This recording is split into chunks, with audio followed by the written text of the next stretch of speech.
Hello student, मैं engineer SK green और आज हम लोग स्टार्ट करने जा रहे हैं क्लास 11th का चैप्टर 9।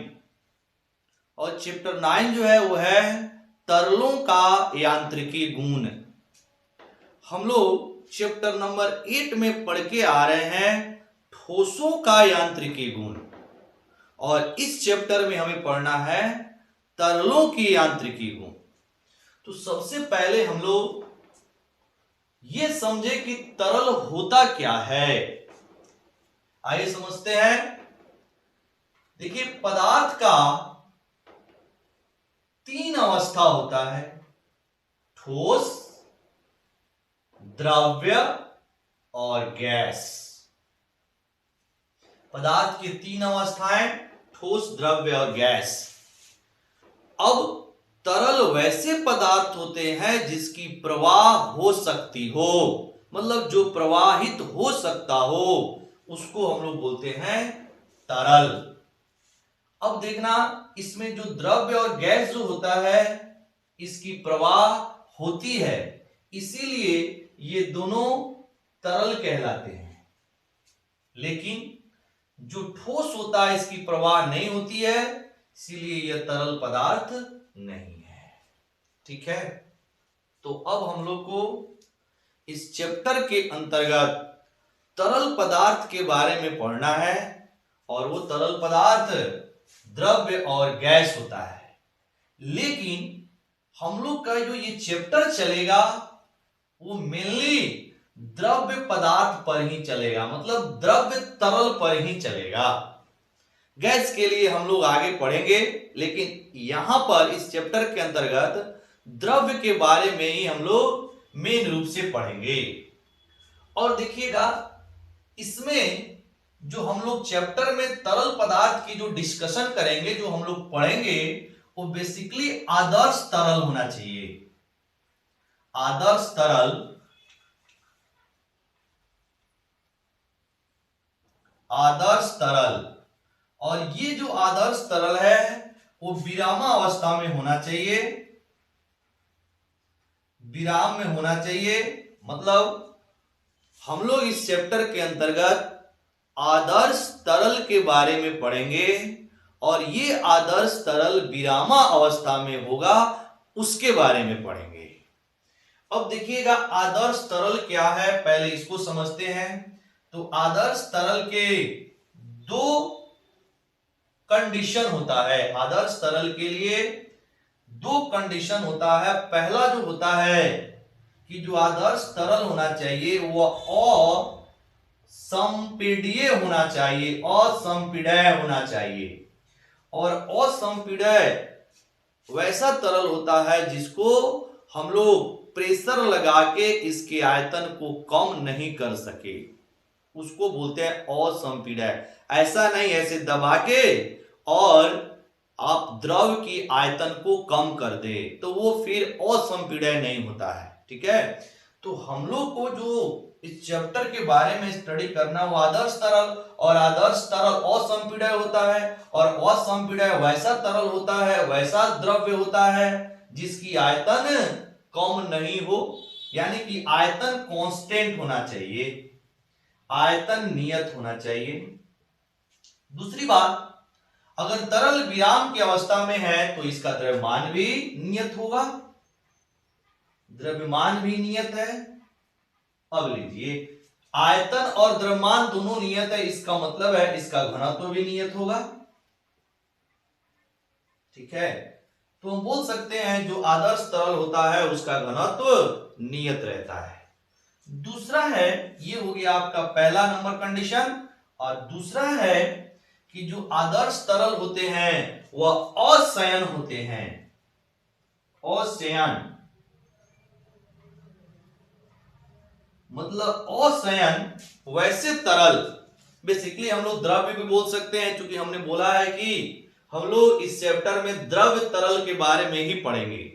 अब देखिएगा, मान लीजिए कोई द्रव्य है, अब कब असंयन द्रव्य होगा उसके बारे में हम लोग समझते हैं। द्रव्य के लेयर के बीच में जो स्पर्शरेखीय बल होता है उसकी मान 0 होना चाहिए। मतलब एक तो बल लगेगा, वेट वे लगे, कोई दिक्कत नहीं है, लेकिन द्रव्य के लेयर के बीच में जो स्पर्शरेखीय बल है वह 0 होना चाहिए। ऐसा बोलो कि द्रव्य लेयर के बीच में घर्षण ना हो। ठीक है, यानी कि इसमें क्या होना चाहिए, द्रव्य के जो लेयर है, परत है, इसको हम लोग बोले परत, तो उनमें घर्षण ना हो। यहां पे लिख सकते हैं द्रव्य के परतों के बीच स्पर्श रेखीय स्पर्श स्पर्श रेखीय बल 0 हो, अर्थात परतों के बीच घर्षण 0 हो, वैसे द्रव्य को हम लोग असंयन द्रव्य बोलते हैं। और ये दोनों कंडीशन अगर है जिस तरल में, उसको हम लोग आदर्श तरल बोलेंगे। और आदर्श तरल हम लोग बेसिकली जब विरामा अवस्था में होगा उसके बारे में ही हम लोग इस चैप्टर में पढ़ने जा रहे हैं। ठीक है, तो ये हो गया आपके चैप्टर का ओवरव्यू। मतलब आपको इस चैप्टर के अंतर्गत किसके बारे में पढ़ना है, तो आदर्श तरल के बारे में पढ़ना है। आदर्श तरल की क्या कंडीशन है वो आपने समझ लिया। चलिए अब हम लोग स्टार्ट करते हैं अपना चैप्टर की जो पहली टॉपिक है, जो पहला पॉइंट है, उसको सबसे पहला जो इसकी टॉपिक है वो है दाब। दाब के बारे में हमको पढ़ना है। चलिए यहां पे पहला हेडिंग लगाएंगे दाब, प्रेशर। देखना प्रेशर जो होता है, दाब जो होता है, किसी वस्तु पर लगने वाला जो लंबवत बल है, और वह भी प्रति एकांक क्षेत्रफल पर। तो ऐसे बोला जाए कि किसी बिंदु पर प्रति एकांक क्षेत्रफल पर लगने वाले अभिलंब बल को दाब कहा जाता है। ठीक है, लिखिए इसका डेफिनेशन। किसी बिंदु पर प्रति एकांक क्षेत्रफल पर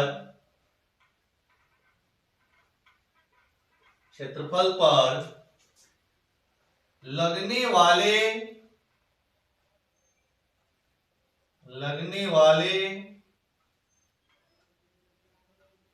अभिलंब बल को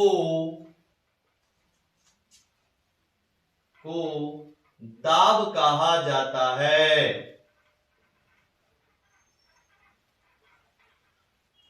अगर हम लोग दाब को P से रिप्रेजेंट करें, P से सूचित करें, तो P बराबर हो जाएगा अभिलंबवत बल बटा क्षेत्रफल। और ये जो होना चाहिए वो क्षेत्रफल का परिमाण होना चाहिए, क्योंकि क्षेत्रफल सदिश भी होता है। ठीक है, और फिजिक्स में क्षेत्रफल सदिश के बारे में भी जानते हैं। तो यहां पर ये परिमाण होना चाहिए। तो लंबवत बल बटा क्षेत्रफल। अब देखना लंबवत बल का मीनिंग क्या है। जैसे मान लीजिए यह एक सरफेस है, ठीक है, अब यहां पर ये जो लाइन है वो इस सतह के लंबवत है। ये मान लीजिए कोई सतह है, इसकी ये लंबवत है। मान लीजिए इस बिंदु पर एक बल आपका इस डायरेक्शन में लग रहा है F, और यहां पर अगर क्रॉस सेक्शनल एरिया की बात करें तो यहां की क्रॉस सेक्शनल एरिया मान लीजिए A है।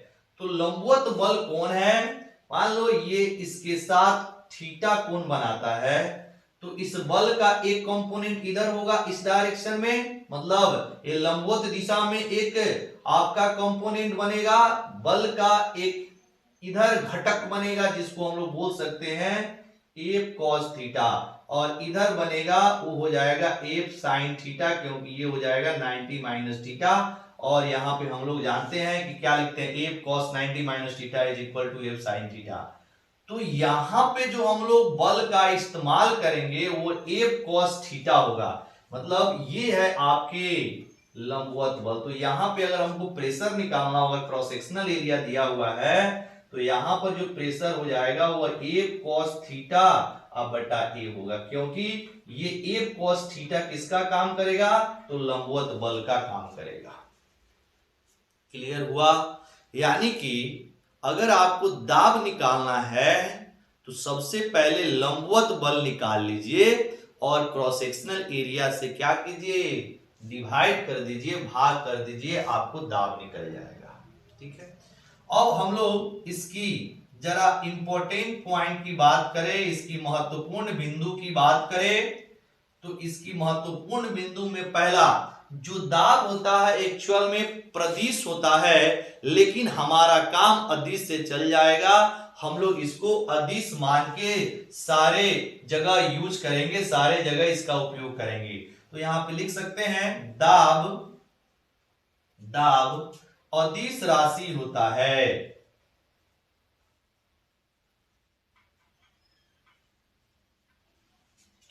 दूसरा नंबर, अगर हम लोग इसकी एसआई यूनिट की बात करें तो न्यूटन बटा मीटर स्क्वायर, क्योंकि बल का न्यूटन हो जाएगा और क्षेत्रफल का मीटर स्क्वायर हो जाएगा। तो दाब का एसआई मात्रक न्यूटन पर मीटर स्क्वायर होता है, न्यूटन पर मीटर स्क्वायर होता है। ठीक है, इसके बाद इसका अन्य मात्रक भी है, तीसरा नंबर पे लिखेंगे अन्य मात्रक, जैसे एटीएम वायुमंडलीय दाब, एटीएम क्या हो जाएगा बाबू, वायुमंडलीय दाब। तो एक एटीएम बराबर होता है 1.013 गुना 10 की पावर 5 पास्कल, पीए पास्कल, और एक पास्कल जो होता है वो 1 न्यूटन पर मीटर स्क्वायर के बराबर होता है। तो आप यहां पर न्यूटन पर मीटर स्क्वायर भी लिख सकते हैं, क्योंकि 1 पास्कल बराबर आप लिख सकते हैं 1 न्यूटन पर मीटर स्क्वायर। और इसमें जो आपका दूसरा है वो है टॉर्क, तो एक टॉर्क बराबर 133 पास्कल, एक टॉर्क बराबर हो जाएगा 133 पास्कल। ठीक है, तो ये है आपके दाब संबंधित कुछ महत्वपूर्ण जानकारियां, जिसको हम लोग आगे चैप्टर में इस्तेमाल करेंगे। अब इसके बाद में हम लोग घनत्व के बारे में समझते हैं, घनत्व क्या है। तो अगला हमारा हेडिंग है घनत्व, अगला जो हमारा हेडिंग है वो क्या है, घनत्व है, घनत्व डेंसिटी। इसको हम लोग रो से रिप्रेजेंट करते हैं, रो से सूचित करते हैं। तो जो घनत्व होता है वो होता है द्रव्यमान बटा आयतन, मतलब जो आपका घनत्व होता है वो क्या होता है, द्रव्यमान बटा आयतन। द्रव्यमान बटा आयतन को हम लोग घनत्व बोलते हैं। तो अगर हम लोग इसको सिंबल में लिखे तो रो बराबर m बाई v हो जाएगा, इसकी एसआई यूनिट क्या हो जाएगी, एसआई यूनिट मतलब एसआई मात्रक अगर लिखें हिंदी में, एसआई मात्रक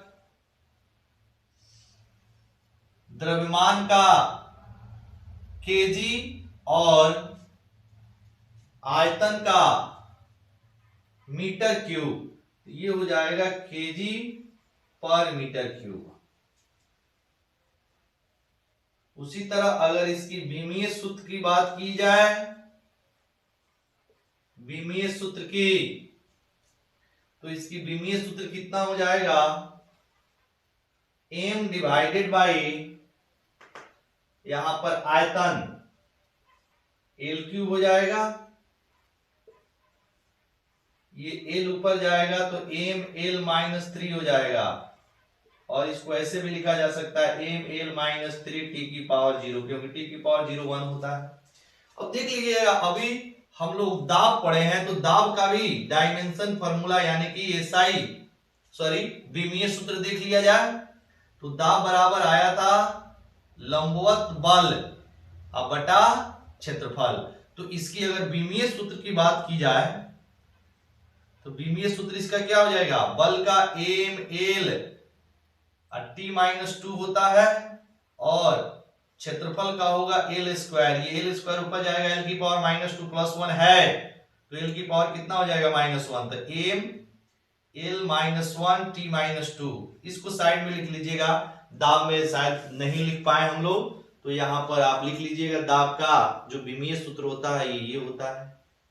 ठीक है, अब देखना जो आपका डेंसिटी है वह क्या है, एक अदिश राशि है, घनत्व अदिश राशि होता है, घनत्व अदिश राशि होता है।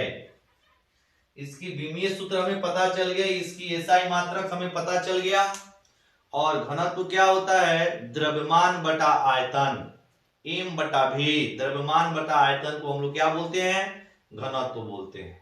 चलिए इसको जल्दी से आप लोग पॉज करके नोट कर लीजिए। ठीक है, नोट कर लिया। चलिए हम लोग जो इसके इंपॉर्टेंट जो डेफिनेशन है, परिभाषा है, उसको हम लोग पहले पढ़ लेते हैं, इसका हम लोग इस चैप्टर में इस्तेमाल करेंगे। जैसे अब आपका जो हमारा तीसरा टॉपिक है वो है आपेक्षिक घनत्व। घनत्व तो हो गया द्रव्यमान बटा आयतन। अब हम लोग को जरा समझना है आपेक्षिक घनत्व क्या होता है। आपेक्षिक घनत्व, इसको इंग्लिश में हम लोग बोलते हैं रिलेटिव डेंसिटी। आपेक्षिक घनत्व, रिलेटिव डेंसिटी। तो किसी वस्तु की जो आपेक्षिक घनत्व होता है वह उस वस्तु के घनत्व और 4 डिग्री सेल्सियस ताप पर जल के घनत्व के अनुपात के बराबर होता है। अगर लिखा जाए इसको तो लिखेंगे आपेक्षिक घनत्व, किसी वस्तु की आपेक्षिक घनत्व, ऐसे लिखा जाए, किसी वस्तु की आपेक्षिक घनत्व कौमा उस वस्तु की घनत्व और 4 डिग्री सेल्सियस ताप पर जल के घनत्व के अनुपात के बराबर होता है।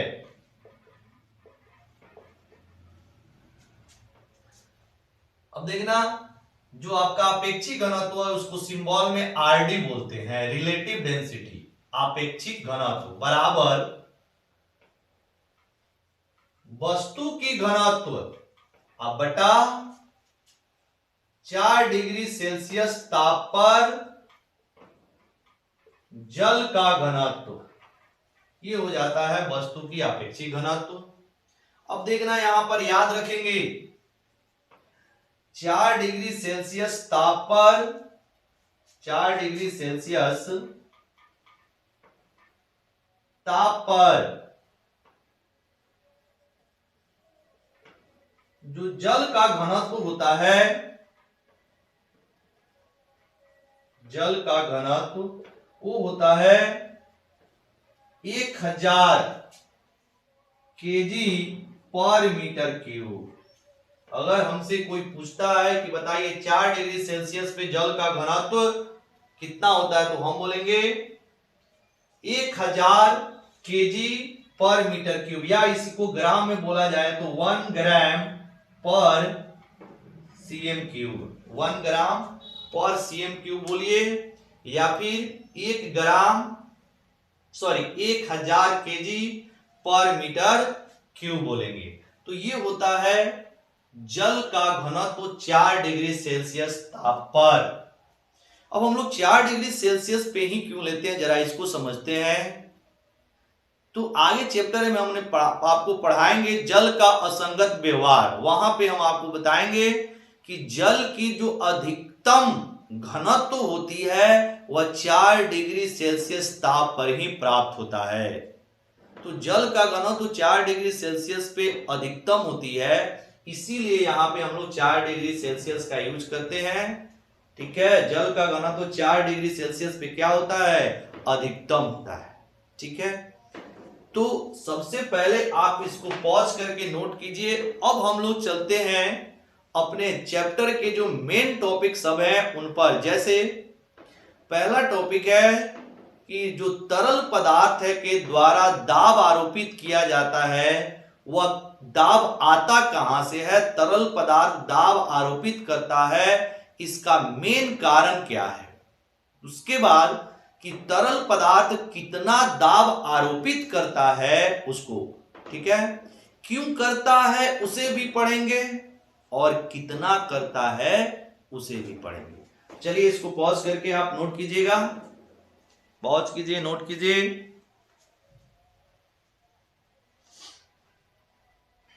हो गया। अब जरा एक पॉइंट और इसमें लिख सकते हैं, एक पॉइंट और लिख लीजिए। जो अपेक्षित घनत्व है वो क्या है, यह एक अनुपात है। अनुपात है मतलब ऊपर भी घनत्व का मात्रक रहेगा, नीचे भी घनत्व का मात्रक रहेगा, कट जाएगा कि नहीं।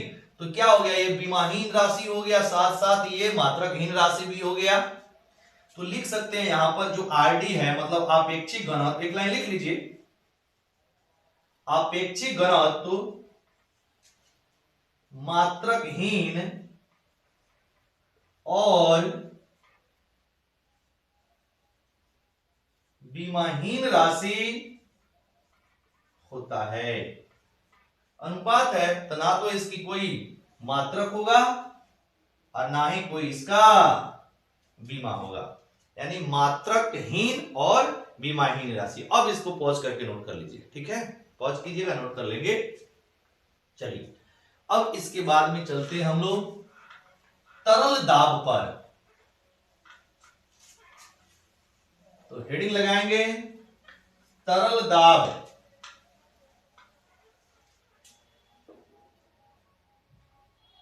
तरल दाब, फ्लूइड प्रेशर,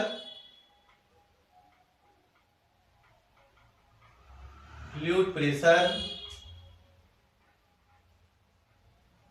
सबसे पहले हम लोग ये समझेंगे कि तरल के द्वारा दाब क्यों लगता है, पहले कारण के बारे में, फिर इसके बाद में कितना लगता है वहां पे हम लोग पहुंचेंगे।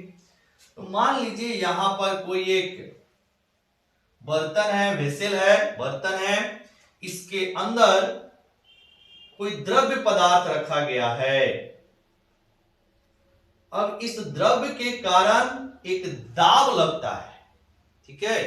इसका कारण है कि जो तरल पदार्थ के बीच के जो तरल पदार्थ के अणुओं के बीच की, तरल पदार्थ के अणुओं के बीच के जो आकर्षण बल होता है वह कमजोर होता है।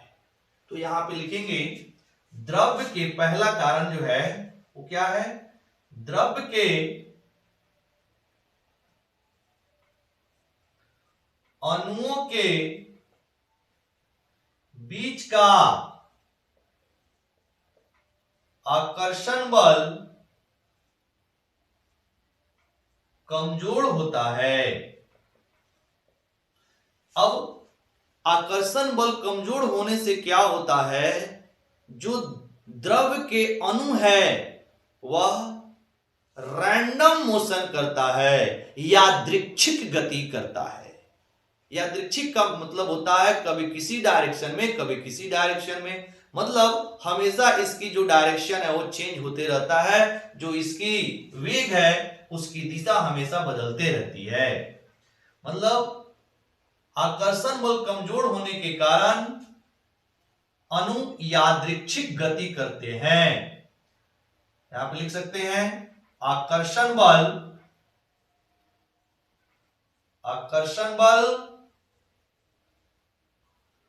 कमजोर होने के कारण अणु यादृच्छिक गति करता है।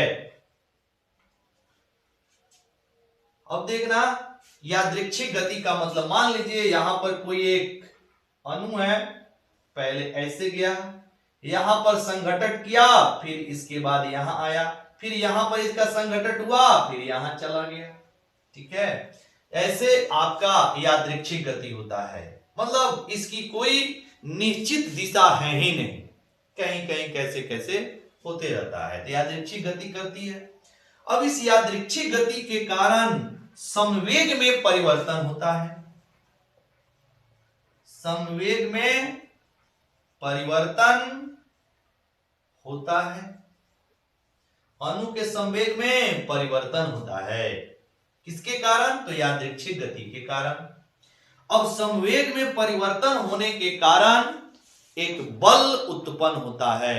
हम लोग न्यूटन के द्वितीय गति नियम पढ़े हैं कि किसी वस्तु के संवेग परिवर्तन की दर को बल कहा जाता है, या संवेग परिवर्तन की दर बल के समानुपाती होता है। ऐसे भी बोल सकते हैं किसी वस्तु पर लगने वाला जो बल होता है वो वस्तु के संवेग परिवर्तन के दर के समानुपाती होता है, ऐसे भी बोल सकते हैं। तो इस संवेग परिवर्तन के कारण बल उत्पन्न होता है,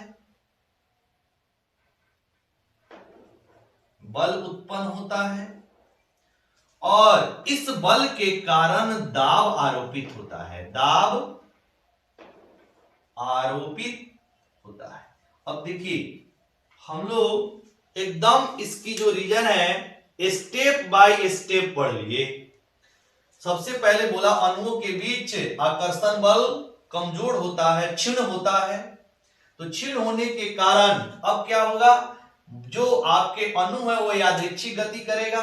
अब यादृच्छिक गति कर रहा है, इसका मतलब पहले मान लो यहाँ पे एक वेसल के जो आपके मॉलिक्यूल्स है उससे क्या हो गया, इसका संघटन हो गया, इसकी कोलिजन हो गई, फिर यहां से इसकी दिशा बदल गया, फिर यहां पे संघटन हुआ, फिर यहां पे दिशा बदल गया। तो दिशा बदल जाने से आपका संवेग में परिवर्तन हो जाता है। मतलब अणु के वेग की दिशा अगर बदल रहा है, इसका मतलब उसकी संवेग बदल रहा है। और संवेग बदल रहा है, संवेग में अगर परिवर्तन हो रहा है तो संवेग परिवर्तन के कारण एक बल उत्पन्न होगा, और उस बल के कारण एक दाब आरोपित होगा। कारण समझ में आया? फिर से एक बार हम आपको रिपीट करा दे रहे हैं कि जो द्रव्य के अणु होते हैं उनके बीच की आकर्षण बल कमजोर होता है। कमजोर होने के कारण ये क्या करते हैं, रैंडम यानी कि यादृच्छिक गति करता है। यादृच्छिक गति के कारण इनके जो वेग है उसकी वेग की दिशा में परिवर्तन होते रहता है। वेग दिशा में परिवर्तन के कारण संवेग में परिवर्तन हुआ, और संवेग परिवर्तन के कारण बल उत्पन्न हुआ, और बल के कारण दाब आरोपित होता है। ठीक है, चलिए समझ गए होंगे। इसको नोट कर लीजिएगा, पॉज करके नोट कर लीजिए। ये आपका एक कॉन्सेप्ट है, एक मॉडल है, इसको बोल सकते हैं आणविक मॉडल। इसको आप बोल सकते हैं आणविक मॉडल, मतलब तरल दाब क्यों आरोपित करता है उसका एक आणविक मॉडल हो गया। ठीक है, पॉज कर लिया, पॉज करके नोट कर लीजिए। अब इसके बाद में हम लोग चलते हैं कि अगर तरल स्तंभ में कोई द्रव्य पदार्थ है जिसकी हमें ऊंचाई दे रखा है और उस तरल पदार्थ की घनत्व दे रखी है, तो वह बॉटम पे यानी कि सबसे निचले भाग पर तरल पदार्थ कितनी दाब आरोपित करेगी उसके बारे में। ठीक है, अब एक बात यहां पे और समझेंगे जहां पे हम लोग इसका यूज करेंगे। जो तरल दाब होता है वह समदैशिक होता है, समदैशिक। अब समदैशिक का मतलब इंग्लिश में होता है आइसोट्रॉपिक।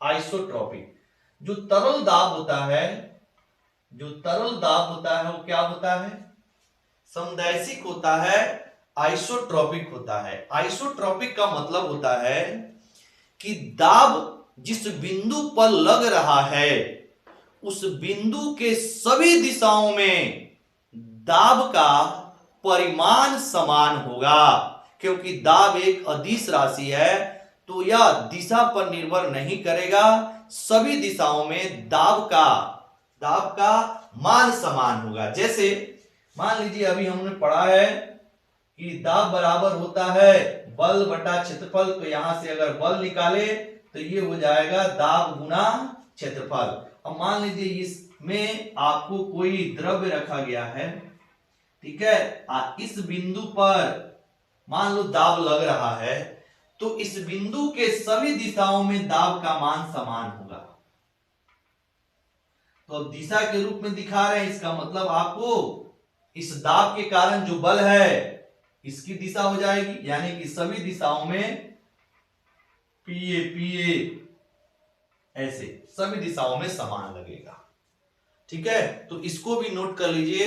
यानी तरल दाब जो होता है वो समदैशिक होता है, या ऐसे भी बोले कोई भी दाब, तरल दाब के लिए नहीं, किसी भी दाब के लिए समदैशिक। हम लोग तरल दाब इसलिए बोल रहे हैं क्योंकि हमने पहले ही बोला है कि इस चैप्टर में हम लोग तरल के बारे में पढ़ेंगे, और वो भी तरल आपका जब विरामा अवस्था में है उसमें। और तरल कैसा, तो आदर्श तरल, और बेसिकली जो तरल है वो हम लोग द्रव्य के बारे में पढ़ेंगे। ठीक है, ये हम बार बार नहीं बोलेंगे, आपको समझ लेना है। ठीक है, अब नोट कीजिए, हो गया। चलिए अब हम लोग तरल स्तंभ के कारण दाब कितना लगता है उसको भी जरा हम लोग समझ लेते हैं।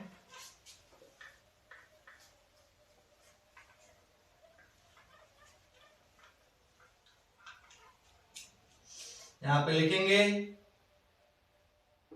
तरल दाब के कारण, तरल स्तंभ के कारण दाब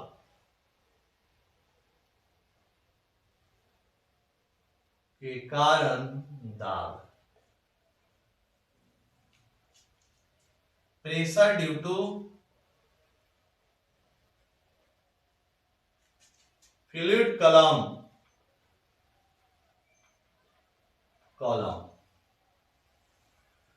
मान लीजिए हमारे पास एक बेलनाकार बर्तन है और इसके अंदर कोई द्रव्य भरा है जिसकी घनत्व दिया हुआ है, घनत्व इसकी दिया हुआ है रो, और कितनी ऊंचाई तक भरा हुआ है, तो h ऊंचाई तक इसमें द्रव्य भरा हुआ है जिसकी घनत्व रो है। अब इस तरल पदार्थ के कारण इसके निचले हिस्से, मान लो यहां पर अगर हमें दाब निकालना है तो कितना आएगा, सिर्फ हम लोग तरल पदार्थ के द्वारा आरोपित की गई दाब की हम लोग गणना कर रहे हैं। इसमें अभी वायुमंडलीय दाब को हम अलग रख रहे हैं, ध्यान से समझेंगे। इसमें अभी हम वायुमंडलीय दाब को अलग रख रहे हैं, सिर्फ तरल पदार्थ कितना लगाएगा इसके बारे में। वायुमंडलीय दाब तो लगा ही रहा होगा, इसको हम लोग अगले कंसेप्ट में पढ़ेंगे। सिर्फ तरल पदार्थ कितना दाब लगाएगा उसके बारे में हम लोग यहाँ पर एक एक्सप्रेशन निकालने की कोशिश कर रहे हैं। मान लिया कि यहाँ की जो क्रॉस सेक्शनल एरिया है, जो यहाँ का परिच्छेद क्षेत्रफल है वो A है, हमने मान लिया। जो परिच्छेद क्षेत्रफल है वो A है। ये क्या है, परिच्छेद क्षेत्रफल A है। ठीक है, अब इस परिच्छेद क्षेत्रफल पर कौन सा बल लग रहा होगा? तो इस द्रव्य पदार्थ का भार लग रहा होगा। तो यहां पर जो भार होगा, वेट होगा, वह m इंटू जी के बराबर होगा और यही यहां पे बल का काम करेगा। और ये जो बल होगा वो कैसा बल होगा? लंबवत बल होगा, क्योंकि जो आपका भार होता है बिल्कुल ऊर्ध्वाधर नीचे की ओर होता है। तो ये निकल गई। अब हम लोग को पता है कि दाब बराबर लंबवत बल बटा कितना? परिच्छेद क्षेत्रफल। तो दाब बराबर ये क्या हो जाएगा?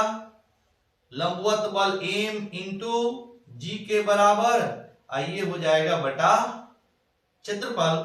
अब देखिए मास को हम लोग डेंसिटी यानी घनत्व के टर्म में निकाल रहे हैं। तो घनत्व होता है, घनत्व बराबर द्रव्यमान बटा आयतन।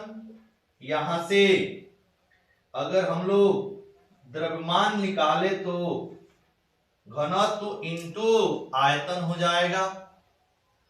तो दाब बराबर हो गया घनत्व गुना आयतन गुना जी बटा। अब आयतन क्या होता है? आयतन होता है क्षेत्रफल गुना ऊंचाई। कैसे? तो आयतन बराबर हम लोग पढ़े हैं लंबाई गुना चौड़ाई गुना ऊंचाई। अच्छा, लंबाई गुना चौड़ाई क्या क्षेत्रफल होता है? तो एरिया इंटू एच हो जाएगा, क्षेत्रफल गुना ऊंचाई बराबर आयतन। अब इसकी मान हम लोग यहां रख सकते हैं। देखिए तो P बराबर रो ए एच जी बटा ए से एक कट जाएगा, ये हो जाएगा रो जी एच। मतलब जो तरल पदार्थ के द्वारा जो दाब लगता है वह होता है रो जी एच। घनत्व हो गया रो, जी हो गया गुरुत्वीय त्वरण जिसका मान 9.8 मीटर पर सेकेंड स्क्वायर होता है और एच हो जाएगा इस कॉलम की ऊंचाई। तो ये फॉर्मूला जो होता है वो सिर्फ तरल पदार्थ के द्वारा लगाया गया दाब, यानी तरल पदार्थ के द्वारा अगर कॉलम की ऊंचाई h है तो कितना लगेगा? रो जी एच के बराबर दाब आरोपित होता है। ठीक है, तो आज हम लोग यहीं पे क्लास को स्टॉप करते हैं। अब नेक्स्ट क्लास में हम लोग मिलेंगे जो काफी इंपॉर्टेंट है, जिसमें हम लोग पढ़ने जा रहे हैं उस आपका variation of pressure with depth, मतलब गहराई के साथ दाब में परिवर्तन कैसे होता है, इसको हम लोग पढ़ेंगे अगले क्लास में। ठीक है, तब तक आप लोग पढ़ते रहें। Very very thank you.